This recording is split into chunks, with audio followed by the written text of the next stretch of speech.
Good morning, friends. Welcome you all in our YouTube channel Law with Maharaj. Friends, already we started the lecture series on Law of Tort. This is our second lecture, and in which we are discussing about the general defenses available in the tort. Friends, before going ahead, if you are not subscribing our channel till now, then you can subscribe, like, share with your friends. So, without wasting our time and further delay, let's start. Friends, LLB semester examination में taught के theory paper में यह question बहुत important है। अगर question आता है कि explain general defences in the टॉट, तो आपको मैंने दिया हुआ सब कुछ लिखना है विथ इंपॉर्टेंट केस लॉज। और second question, if the in examination write note on the maxim volenti not fit injuria, तो आपको इस मैगजीम से रिलेटेड दिया हुआ सब कुछ यहाँ लिखना है। सबसे पहले शुरुआत करेंगे सिनॉप्सिस से। सिनॉप्सिस में आपको फर्स्ट पॉइंट इंट्रोडक्शन लिखना है, then second point general defences, उसमें फर्स्ट डिफेंस है volenti not fit injuria, second plaintiff the wrong doer, third inevitable accident, fourth act of God, fifth private defence, sixth mistake, seven necessity and eight statutory authority. ये general defences available in the टॉट दिए हुए हैं। And third finally आपको लिखना है conclusion, means introduction to conclusion आपको ये सिनॉप्सिस में लिखना है। सबसे पहले शुरुआत करेंगे इंट्रोडक्शन से। इंट्रोडक्शन में आपको 3 पॉइंट लिखने हैं जो मैंने यहाँ दिए हुए हैं। First point, when the plaintiff brings an action against the defendant for a particular tort, the existence of all the essentials of that tort, the defendant would be liable for the same. Means the defendant is liable for committing the tort only if the all essentials are satisfied or all the essentials in the tort, then only the defendant will be liable for the tort. Plaintiff ने action defendant के खिलाफ लिया तो उसमें सारे essentials fulfil होने चाहिए, तभी defendant will be liable for the tort. Second, the defendant may avoid his liability by taking some defences, मतलब यही कि टॉर्ट में डिफेंडेंट ने कुछ टॉर्ट किया तो उसके लिए डिफेंसेस अवेलेबल है, and because of that the defendant will not be liable for the committing of this tort. For example, for defamation defence is available. अगर कोई व्यक्ति दूसरे व्यक्ति का डिफेमेशन करता है, मानहानि करता है, तो इसके लिए डिफेंसेस क्या है? फॉर एग्जाम्पल, वो फेयर कॉमेंट होना चाहिए, लॉफुल जस्टिफिकेशन होना चाहिए उसमें, तभी एक व्यक्ति डिफेमेशन के लिए ये डिफेंस ले सकता है। तो ये 2-3 पॉइंट्स आपको इंट्रोडक्शन में लिखने जरूरी है। Then second, general defences. अब एक्चुअली डिफेंसेस क्या अवेलेबल है? There are 8 defences available in the tort, and in which first is volenti not fit injuria. This is the maxim. Means what? When a person consents to the infliction of some harm upon himself, he has no remedy for that in tort. Means अगर कोई व्यक्ति खुद पे कोई harms होने के लिए खुद कंसेंट देता है तो उसको टॉर्ट में कोई रेमेडी नहीं मिलती। फॉर एग्जाम्पल, अगर कोई एक आधे लड़के ने कंसेंट दिया कि तुम मेरे पे पत्थर फेंक दो, और if the person injured, then the defendant will not be liable for causing the injury to the plaintiff. Second, in case the plaintiff voluntarily agree to suffer some harm, then he is not allowed to compel for that. अगर कोई व्यक्ति खुद agree करता है voluntarily एक आधे harm के लिए, तो भी defendant is not liable. Third, consent of the plaintiff consider as a good defence against him, मतलब प्लेंटिफ ने कंसेंट देना चाहिए। Consent to suffer the harm may be express और इम्प्लाइड। कंसेंट 2 तरह का हो सकता है, एक एक्सप्रेस हो सकता है, दूसरा इम्प्लाइड हो सकता है। ये आपको वॉलंटी नॉट फिट इंजुरा में लिखना है। उसके बाद सम इंपॉर्टेंट केस लॉज भी है। First case is Hall versus Brooklands auto racing club. इस केस के फैक्ट्स है, आप एग्जाम में फैक्ट्स लिख भी सकते हैं और नहीं लिख भी सकते, सीधा केस का नाम भी लिख लिया तो भी सफिशिएंट है, लेकिन आपको समझने के लिए मैंने यहाँ फैक्ट्स भी दिए हुए हैं ताकि आप भूल ना सकें। The plaintiff was a spectator at a motor car being held at Brooklands on a track owned by the defendant company. Plaintiff जो है वो एक मोटर कार रेसिंग में स्पेक्टेटर रहता है, और वहाँ during the race there was a collision between 2 car. 2 car एक के ऊपर एक भिड़ जाती है, और in which the spectator injured होता है, और court finally held that the plaintiff impliedly took the risk of such injury, and finally the defendant was not liable. Means दो the spectator is injured, but then also the defendant will not liable, means the defendant company, that is Brookland Auto Racing Club, will not liable. This is the first case. Second, Padmavati versus Dugganayka. Facts है, while driver was going to fill the petrol in the jeep, at the same time 2 strangers took lift in the jeep. जब driver अपने गाड़ी में petrol भरने के लिए जाता है तभी बाहर के दो स्ट्रेंजर लिफ्ट ले लेते हैं जीप में, और सडनली गाड़ी के आगे के टायर में बोल्ट की खराबी की वजह से दो स्ट्रेंजर गाड़ी के बाहर फेंक दिए जाते हैं और इंजर्ड होते हैं, and one of them is died. एक स्ट्रेंजर मर भी जाता है। तभी finally it was held that neither the driver nor his master could be made liable because it was a case of sheer accident, and secondly the stranger had voluntarily got into the jeep, and as such the principle of voluntary not fit injury was applicable to this case। यहाँ दो ही stranger ने voluntarily jeep में entry की थी, उनको compel नहीं किया था कि आप हमारे जीप में बैठिए, इसलिए वो इंजर्ड होने के बाद भी driver is not liable for paying any compensation to the plaintiff. अब वॉलंटरी नॉट फिट इंजुरा के लिए और अप्लाई करने के लिए some essentials are there. First essential is the consent must be free. यहाँ प्लेंटिफ ने दिया हुआ कंसेंट फ्री होना चाहिए। For the defence it is necessary to show that the plaintiff consent to the act done by the defendant was free. The consent must be free by the plaintiff to the defendant. If the consent of the plaintiff has been obtained by fraud or under compulsion or under some mistake impression, such consent does not serve as a good defense। अगर plaintiff का consent fraud, mistake और compulsion से लिया हुआ है तो वो consent good defense के लिए नहीं माना जाएगा। उसमें एक केस है इंपॉर्टेंट, लक्ष्मी राजन वर्सेस मलार हॉस्पिटल लिमिटेड। ये केस आप यहाँ लिख सकते हो। Second essential, consent obtain bye fraud. अगर कंसेंट फ्रॉड से लिया हुआ है तो यह गुड डिफेंस नहीं होगा। उसमें एक केस हेगार्टी वर्सेस शाइन, ये केस आप यहाँ लिख सकते हो। Third, consent obtain under compulsion means there is no any choice और freedom to the plaintiff, and in that case the consent is not proper consent to the defendant, and then in this case the voluntary not fit injury will not be applicable if the consent obtained under compulsion. Thereafter, some limitation on the scope of this doctrine means there are some exceptions to this doctrine. First is rescue cases, second is Unfair Contract Act 1977. First, rescue cases. Rescue cases is an exception to the application of the doctrine of voluntary not fit injury.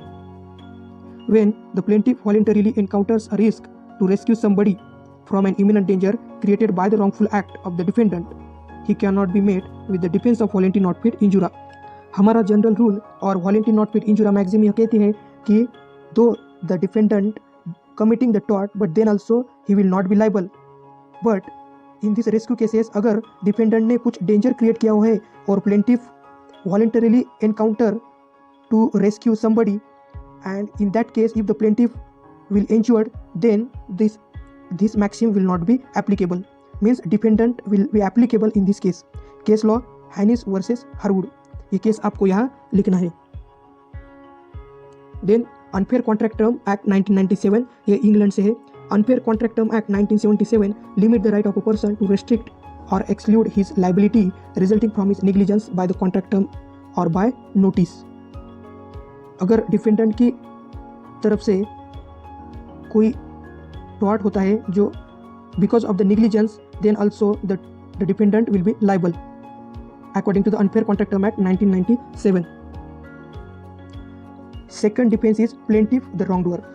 अभी हमने जो discuss किया हुआ है वो voluntary not fit injury से related है, जो फर्स्ट डिफेंस था। अब second defence is plaintiff the wrongdoer, means जहाँ प्लेंटिफ खुद ही रॉन्गडूअर होता है वहाँ defendant can take the defence. The defendant can take such a defence under the law of tort and escape liability by pleading that at the time of defendant wrongful act the plaintiff was also engaged in doing something wrongful। अगर plaintiff भी defendant के साथ उस wrongful act में शामिल रहता है for doing the wrongful act, then the plaintiff is not entitled for compensation by the defendant। case law Bird versus Holbrook, ये केस लिखना है। Third defence is inevitable accident, means accident means an unexpected injury and if the same could not have been foresee avoided। unexpected injury जो हम रोक नहीं सकते, avoided in spite of reasonable care on the part of the defendant, then it is inevitable accident। defendant भी रोक नहीं सकता, उसे inevitable accident कहते हैं। it is good defense provided that the defendant neither intended to injure the plaintiff nor could be avoid the injury by taking reasonable care। in simple word, dependent का यह कोई इंटेंशन नहीं रहता to इंज्योर the plaintiff और वो avoid भी नहीं कर सकता by taking reasonable care, it is called as inevitable accident. Case law Stanley versus Powell, यहाँ स्टैनले एक प्लेंटिफ है और पॉवेल डिफेंडेंट है। तो पॉवेल डिफेंडेंट एक फैक्ट्स है, the plaintiff and the defendant who were member of a shooting party went for pheasant shooting. Pheasant shooting के लिए दोनों जाते हैं, जहाँ the defendant fire at the pheasant but the shot from his gun glans off an oak tree and injured the plaintiff. Powell shoot करता है peasant को, लेकिन ओक ट्री से जाकर गोली सीधा बैक स्टैनले के सिर पर लगती है, but it was held that injury was accidental and the defendant was not liable. Means यहाँ पॉवेल ने कोई गलती नहीं की है, then it is not liable. Fourth defense is act of God. Act of God is a defense. In the case of act of God, the resulting loss arises out of working of natural forces. Means act of God means naturally जो forces naturally जो होता है उसे like exceptionally heavy rain, बहुत बारिश होना, storm, tempests, tides, volcanic eruption, भूकंप आदि नेचुरल जो कैलेमिटी रहती है उसे एक्ट ऑफ गॉड कहते हैं। उसमें इंपॉर्टेंट इसेंशियल्स भी हैं। First is there must be working of natural forces, या नेचुरल कैलेमिटी फोर्सेस होनी चाहिए। The occurrence must be extraordinary and not one which could be anticipated and reasonably against. जो natural forces होते हैं, calamities होती है, नैसर्गिक आपत्तियाँ होती है, वो एक्स्ट्राऑर्डिनरी होनी चाहिए। उसमें केस लॉ है निकोल्स वर्सेस मार्शलैंड। निकोल्स एक प्लेंटिफ रहता है, मार्शलैंड डिफेंडेंट है। मार्शलैंड अपने घर के सामने एक पानी के लिए थोड़ा डैम या टंकी बनाता है, लेकिन एक दिन बहुत बारिश होती है और बारिश के कारण वो डैम फूट जाता है और निकोल्स के घर में पानी जाता है, निकोल्स का नुकसान होता है। But then court held that finally the Marshland will not be liable for any compensation to the Nichols because it is the act of the God, it is unexpected और extraordinary, that is the act of God. Fifth है private defence. The law permit use of reasonable force to protect one's person और property. Law सभी को खुद के protection के लिए और खुद की प्रॉपर्टी के प्रोटेक्शन के लिए कोई अधिकार देता है। If the defendant use the force which is necessary for the self defence then he will not be liable for the harm cause thereby. अगर कोई व्यक्ति खुद को बचाने के लिए कुछ सेल्फ डिफेंस के लिए हार्म करता है दूसरों को, to avoid such injury, then he will not be liable provided that the use of force is justified only for the purpose of defence. Means plaintiff defendant ने यूज किया हुआ force वो रीजनेबल होना चाहिए, यह प्राइवेट डिफेंस है। Then sixth है mistake. Mistake whether of fact और of law is generally no defence to an action for tort. Generally mistake के लिए डिफेंस नहीं है, but there are some exceptions to this rule when the dependent may be able to avoid his liability by showing that he acted under an honest but mistaken belief. अगर dependent की तरफ से कोई mistake होती है but it is because it is the honest and because of that the dependent will not be held liable provided that the dependent or their intention should be honest. Then seventh है necessity. An act causing damage if done under necessity to prevent a greater harm is not actionable even though harm was caused intentionally. अगर ज़्यादा harm रोकने के लिए अगर थोड़ा सा harm होता है किसी को intentionally, तो भी यह डिफेंस की कैटेगरी में आएगा। Example, throwing goods overboard a ship to lighten it for saving the ship. अगर किसी जहाज में बहुत सारे गुड्स है और वो डूबने की संभावना है, तो शिप में रखा हुआ गुड्स वो बाहर भी फेंक सकते हैं और उसी की वजह से नुकसान भी होता है, तो the person will not be liable for this damages. Competent surgeon to perform the operation of an unconscious person to save his life. अगर कोई व्यक्ति अनकॉन्शियस है, कंसेंट देने के लिए भी कॉम्पिटेंट नहीं है, तो सर्जन उसका ऑपरेशन कर सकता है to save their life. It is considered as a good defence. Case law Cope versus Sharp. Dependent not liable for trespass. Necessity के बाद statutory authority. Final 8 defences. The damage resulting from an act which the legislature authorize or directs to be done is not actionable even though it would otherwise a tort. अगर statutory authority से कोई tort होता है तो यह एक defence लिया जा सकता है। Second, when an act is done under the authority of an act, it is complete defense and the injured party has no remedy.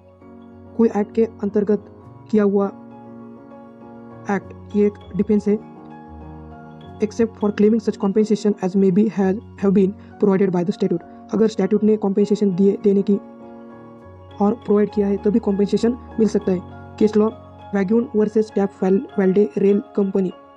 Railway company not liable for giving compensation to the appellant due to spark. इस केस में क्या होता है, जो railway company होती है उसी के बाजू में वैगन के लकड़ी का ढेर होता है, और जब रेलवे कंपनी में स्पार्क होता है तभी उसके सारे लकड़ियाँ जल जाती है, तभी वो सरकार से कॉम्पेंसेशन के लिए मांग करता है। लेकिन it is because of the statutory authority and because of that railway company not liable for giving compensation to the appellant due to the spark. And finally आपको कंक्लूजन लिखना है, उसमें therefore we can say that though the wrongful act done by the defendant, but then also he will not be liable for paying the damages to the plaintiff into the tort. This is because of the availability of the defenses to the defendant.